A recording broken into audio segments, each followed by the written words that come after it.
Class 10th का वर्णिका का एक ही वीडियो में पूरा हम लोग देखते हैं आज। तो पहला चैप्टर आपका है दही वाली मगम्मा, जो कि इनके लेखक कौन है, श्रीनिवास जी। तो आगे हम लोग चलते हैं। तो पहला क्वेश्चन है आपका, मगम्मा क्या बेचती थी। देखिए मगम्मा की अगर बात करेंगे तो क्या बेचती थी, दही। दूसरा है कि मगम्मा कहाँ की रहने वाली थी।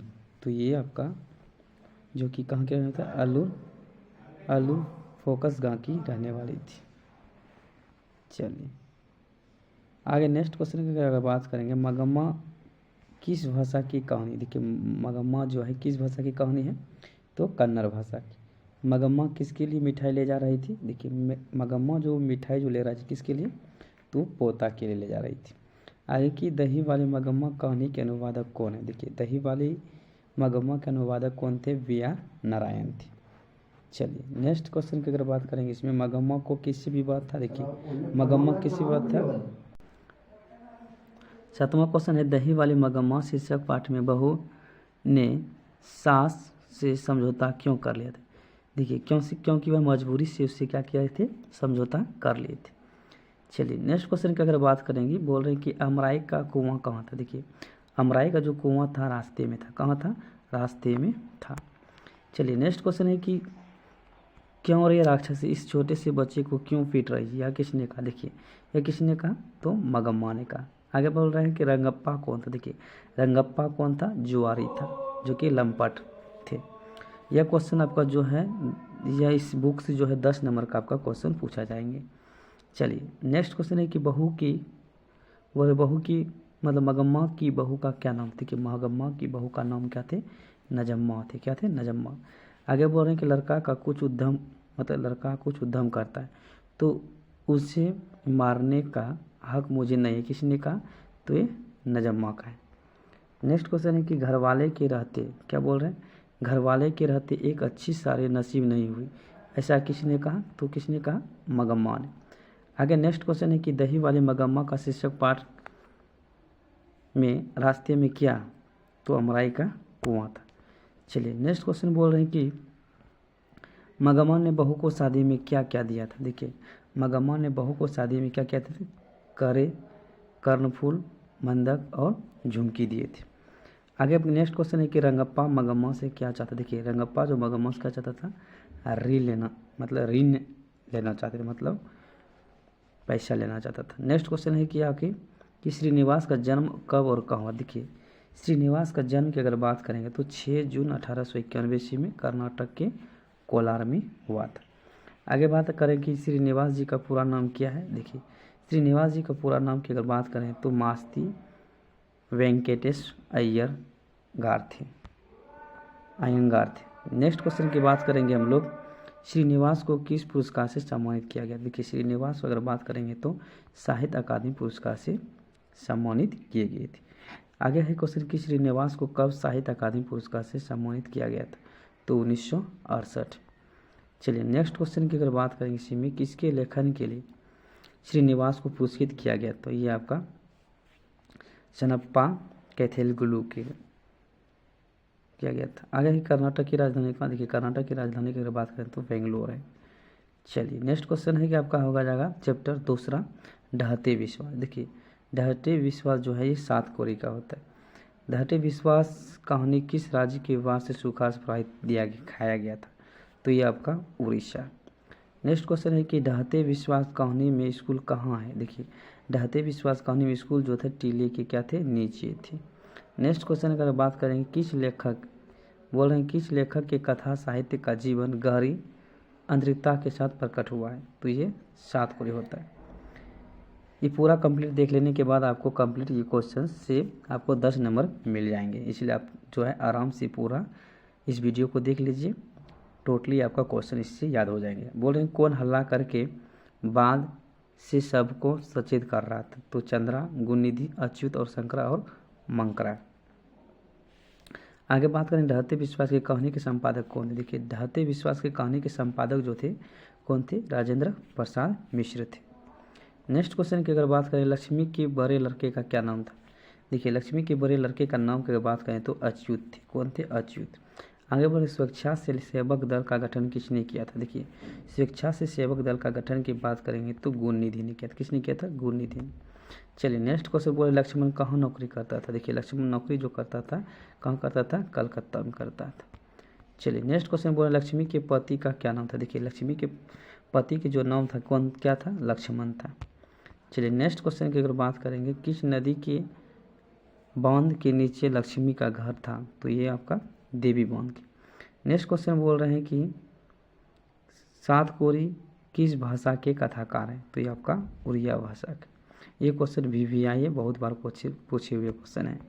नेक्स्ट क्वेश्चन है कि लक्ष्मी देश कहानी का केंद्रीय पात्र है, तो ये आपके ढाते विश्वास का। नेक्स्ट क्वेश्चन, बार की समस्या देश कहानी के केंद्र में है, तो किसके, तो ढाते विश्वास के। आगे बोल रहे हैं कि ढाते विश्वास के प्रमुख पात्र कौन। देखिए प्रमुख पात्र की अगर बात करेंगे तो कौन थे, लक्ष्मी। आगे है कि ढाते विश्वास किस भाषा, मतलब किस भाषा की अनुदित कहानी है, तो ये आपकी उड़िया। नेक्स्ट क्वेश्चन है कि तरोई, क्या बोल रहे हैं, तरोई के फूल की तरह खिलखिला कर हंसते लोग सहसा मुरझा गई, यह पंक्ति किस कहानी की है, तो ढाते विश्वास की। चलिए नेक्स्ट क्वेश्चन होगा, बारे बारे से गांव के लड़के किस की निगरानी कर रहे थे, तो ढलाई बांध की। आगे बोल रहे हैं कि लक्ष्मी अपनी दोनों लड़कियों और साल भर के लड़के को सुलाकर कहाँ चली गई थी, तो कहाँ चली गई थी, गुहाल में। चलिए नेक्स्ट क्वेश्चन बोल रहे हैं कि घर पर दो लड़कियां और साल भर के लड़के को लेकर कौन अकेले रहती थी, तो कौन रहती थी, लक्ष्मी। बोल रहे हैं कि हल किराए पर लेकर बीघे भर जमीन में खेती कौन करती थी, तो कौन करती थी, लक्ष्मी करती थी। चलिए आगे बात करेंगे हम लोग लक्ष्मी के ससुर कैसे मरे, तो देखिए यह जो थे हीराकुंड बांध में काम करते समय पत्थर के नीचे वो आग दबकर मर गए थे। आगे बोले पड़ोस का पढ़ाकू लड़का गुणनिधि कहाँ से लौटा था, तो ये आपके कहाँ से लौटा था, कटक से लौटा था। चलिए नेक्स्ट क्वेश्चन बोले लक्ष्मी किसके यहाँ छिटपुट काम करती थी, तो तहसीलदार के यहाँ काम करती थी, छिटपुट का काम। चलिए नेक्स्ट क्वेश्चन की अगर बात करेंगे हम लोग आगे, चैप्टर आपका पहले 24वां क्वेश्चन कि शिव मंदिर किस वृक्ष के पास है, तो बरगद के पास। आगे बोले लक्ष्मी किस वृक्ष से अपनी साड़ी को लपेट लिया था, तो ये बरगद वृक्ष की। नेक्स्ट क्वेश्चन इसी में आपका आ रहा है कि टीले के नीचे स्कूल में कितने कमरे कितने लोग भरे गए थे, तो 4 कमरे में 200 लोग भर गए थे। नेक्स्ट क्वेश्चन बोल रहे हैं कि सात कोरी होता का जन्म कब और कहाँ हुआ था, तो आपका 29 अक्टूबर 1929 में, जो कि उड़ीसा के मयूरगंज में हुआ था। चलिए नेक्स्ट क्वेश्चन की बात करेंगे हम लोग इसी में, तो सात कोरी जो होता है किस भाषा के प्रमुख कथाकार है, तो ये आपका उड़िया का। आगे बोल रहे हैं कि सात कोरी जो होता है कि कितनी पुस्तकें प्रकाशित हो चुकी थी, तो आपका 12।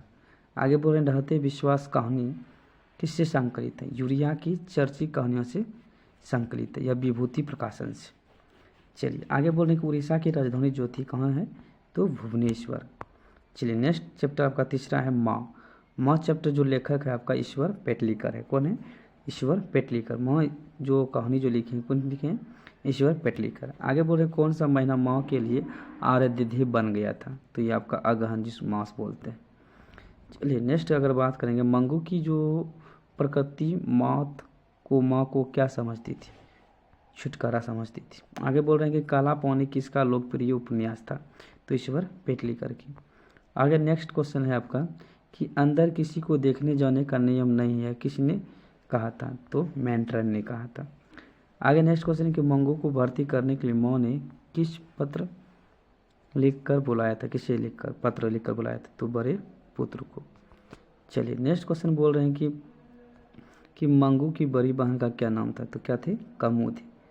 आगे नेक्स्ट क्वेश्चन आपका इसमें है कि ईश्वर पेटलीकर किस भाषा के कथाकार है, तो गुजराती। आप लोग भी कमेंट करके बता सकते हैं।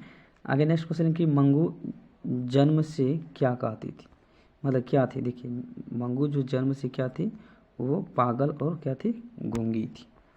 चलिए नेक्स्ट क्वेश्चन इसी मार्क का है कि माँ कहानी किस लेखक द्वारा रचित है, तो ईश्वर पेटलीकर के द्वारा। आगे बोले मंगू की माँ अस्पताल के लिए किसकी उपमा देती है, तो गौशाला की। चलिए आगे नेक्स्ट क्वेश्चन इसी में आपका है कि ईश्वर पेटलीकर कहाँ के लिए प्रसिद्ध कथाकार है, तो ये आपका गुजरात के। चलिए मंगू को लोग कहाँ भर्ती करने की सलाह देते हैं, तो अस्पताल की। नेक्स्ट क्वेश्चन आपका है इसी में कि पागल अस्पताल में उपद्रवी मरीजों कैसे रखा जाता था, कमरे में बंद करके रखा जाता था। चलिए नेक्स्ट क्वेश्चन इसी में आके देखे थे हम लोग कि मंगू किस कहानी के पात्र हैं, तो माँ कहानी का। चलिए नेक्स्ट क्वेश्चन आपका है कि मंगू को अस्पताल में भर्ती करने के लिए माँ के पुत्र किससे ऑर्डर प्राप्त किया था, तो मजिस्ट्रेट से। चलिए नेक्स्ट क्वेश्चन की इसी में बात करेंगे। तो बोल रहे कि माँ को कितनी पुत्रियाँ थी, देखिए माँ को कितनी पुत्रियाँ थी, तो 2। नेक्स्ट क्वेश्चन बोल रहे हैं कि रात में रोशनी जलती रहने से नींद नहीं आती है, किसने कहा था, किसने कहा था, माँ ने। चलिए नेक्स्ट क्वेश्चन आपका इसी में है कि किसके पागलपन में सुधार देखकर लोगों की माँ को अस्पताल जाने की सलाह देते थे, कुसुम को। आगे बढ़े मंगू जिस अस्पताल में भर्ती होती थी वहाँ के कर्मचारी कैसे थे, तो व्यवहार क्या थे, कुशल थे। चलिए नेक्स्ट इसी में आपका है कि माँ जी मंगू के अस्पताल में भर्ती करने के बाद उसमें क्या परिवर्तन हुआ, तो वह भी पागल हो गई थी। नेक्स्ट क्वेश्चन इसी में आपका है कि इस प्रकार पागल पुत्री को तो माँ ही पाल सकती, या किसकी उक्ति थी, मतलब किसकी बोली थी, तो समाज के लोगों की। चलिए आगे नेक्स्ट क्वेश्चन इसी में आपका है कि मंगू कितने वर्ष के थे, कितने वर्ष के थे, 14 वर्ष के। मंगू कहानी के संपादक कौन थे, तो गोपाल दास नागर थे। गुजरात की राजधानी कहाँ है आपका, तो ये आपका गांधीनगर है। चलिए नेक्स्ट क्वेश्चन आपका चौथा चैप्टर हो जाएगा नगर। नगर के जो लेखक है कौन है, तो सुजाता है। सुजाता का जन्म की अगर बात करें कब हुआ था, 3 मई 1935 में, जो कि चेन्नई के तमिलनाडु राज्य में हुआ था। चलिए नेक्स्ट अगर बात करेंगे पार्वती जो थी किस पर लेटी हुई थी, स्ट्रेचर पर। पार्वती किस पर लेटी हुई थी, स्ट्रेचर पर। आगे बोले तुलनात्मक व्याकरण किसकी रचना है, तबकि कॉल्ड वेल्ड की। पहले दिन पार्वती को क्या था, देखिए पहले दिन पे पार्वती को जो थी क्या थे, बुखार था। नेक्स्ट क्वेश्चन की अगर बात करेंगे इसी में, नगर कहानी में किस नगर का वर्णन किया गया था, तो मंदुरे की।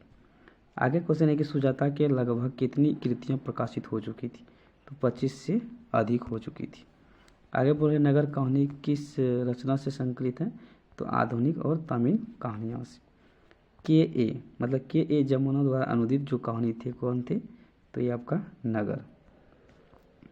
चलिए नेक्स्ट क्वेश्चन अगर बात इसी में देखते हैं हम लोग, तो नगर कहानी में क्या संदेश दिया गया था। देखिए नगर कहानी में जो संदेश दिया गया था, नारियों को शिक्षित होना आवश्यक है।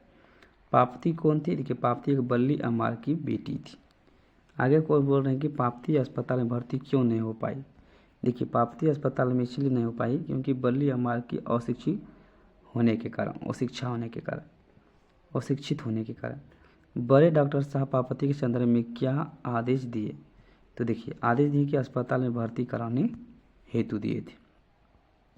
आगे बात करते हैं कि पार्वती को कौन सा रोग था, देखिए मेनिनजाइटिस बीमारी था। नेक्स्ट क्वेश्चन है कि नगर कहानी किस भाषा से अनुदित कहानी है, तो ये आपका तमिल भाषा से।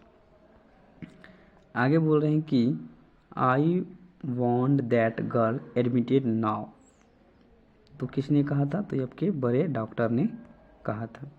आगे बात है कि वल्ली अमर किस गांव से आई थी, तो ये मोना डिप्टी से।